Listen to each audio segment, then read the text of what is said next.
Brunswick. Welcome to Festival Disney. There's no room on the stage. Look at how big this band is. It's like, how do you get so many people to join the band? Scarp. I'm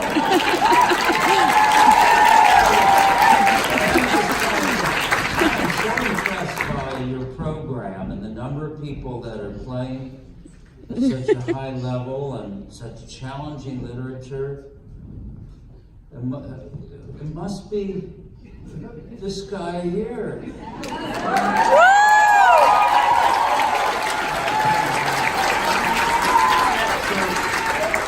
How long have you been at this school? Since the 90s? 90 years. 90 years, that's a long time. Well, what a fabulous job. Are there people from Brunswick, Maine out in the audience? Well, I mean, these hard pieces, you didn't take the easy road. So there's some things that you have to do to perform any piece, and they're even more accentuated, they're more pressing when you play pieces such as those that you did today. The first thing I'd like to work on is your tone placement. Tone placement is being able to hit a note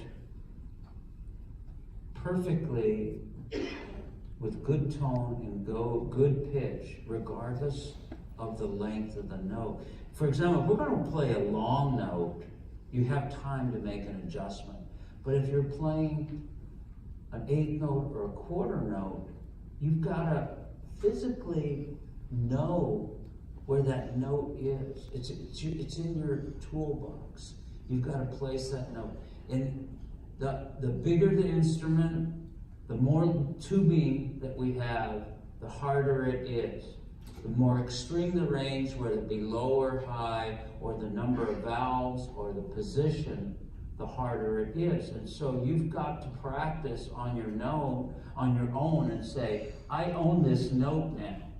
I own this high B flat or this high B natural or whatever. So let's start with an easy note. Let me hear concert F.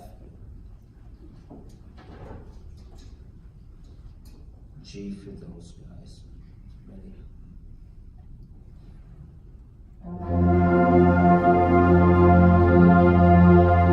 Now that's a pretty good tone. It's a pretty comfortable thing for us to do. But let's say that you only had a quarter note to do it in. Ready? Ba. Oh, but you see, it's kind of, some of it's here and some of it's here and some of it's there. It's got to be right there, right down. It's like focusing binoculars or telescope. Now let's make it an eighth note, where it's even shorter. And can you feel the note, what it's going to take your embouchure to play the note? Can you feel it? What it's like is if, has anybody had an insect fly and land on their neck or their back?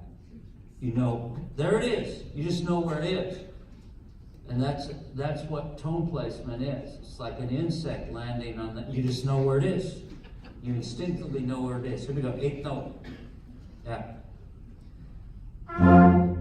But it's got to have the quality to it. You have the attack, but you have to have the tone quality. Now, let's change the rules. Let's go up to F sharp. Up a half step. More valves. Fifth position in trombone. That's the Bermuda Triangle of trombone. Nobody knows where it is. It's just never been found, you know. Second and third valve. There's nothing easy about second and third valve on cornet or tuba or baritone. Here we go. Concert F sharp, whole note. Okay, so do it again. Get it in your head. Da, not too sharp. Da.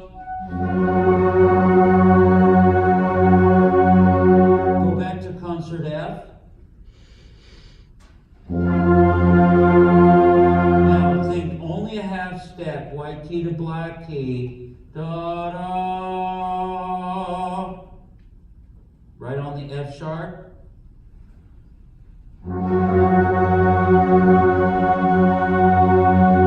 Okay, your second and third valve, check your tuning, lip it down if you have to. And if you have a tuner and can practice this on your own, you can find out what notes are good and bad on your specific instrument. I'm not even talking about the tuba or the baritone. I'm just talking about that particular made and how that instrument is made. Okay, so let's change it. Let's go concert B flat above. Concert B flat above. That feels pretty good. That we know where that is. Let's go concert B natural above that. Okay, so the only ones that like that are the string basses, all right? And then the tubas don't like that, but you have that to play. For example, going to the middle piece, the elegy.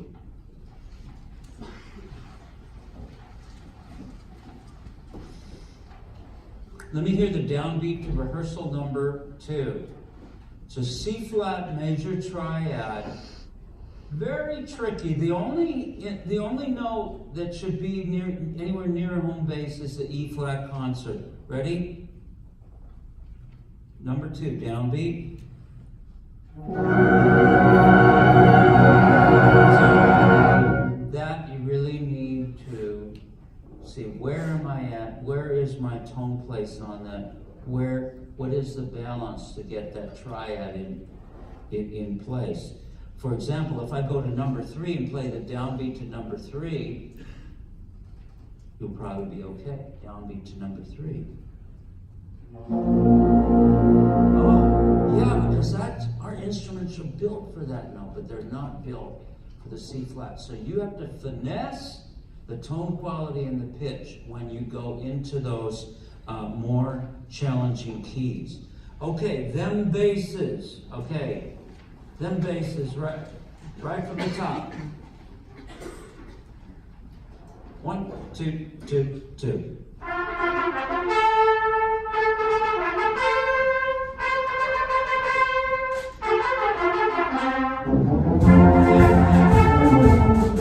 Alright, so trombones, you have a lot of notes, and you've probably practiced it. Okay, so I play trombone, and Dr. Gerard plays trombone. Okay, it's the best instrument in the world. I mean, I'm not partial or anything. Okay, so when you're moving a slide, think glide the slide. Make it as easy.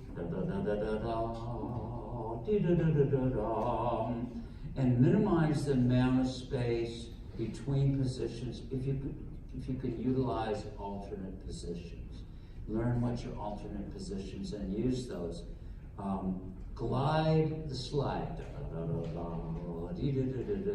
where you're not trying to stop at each position. It's a continuous motion. You're using your ear and air to put it in the right place. From the top, 1, 2, 2, 2.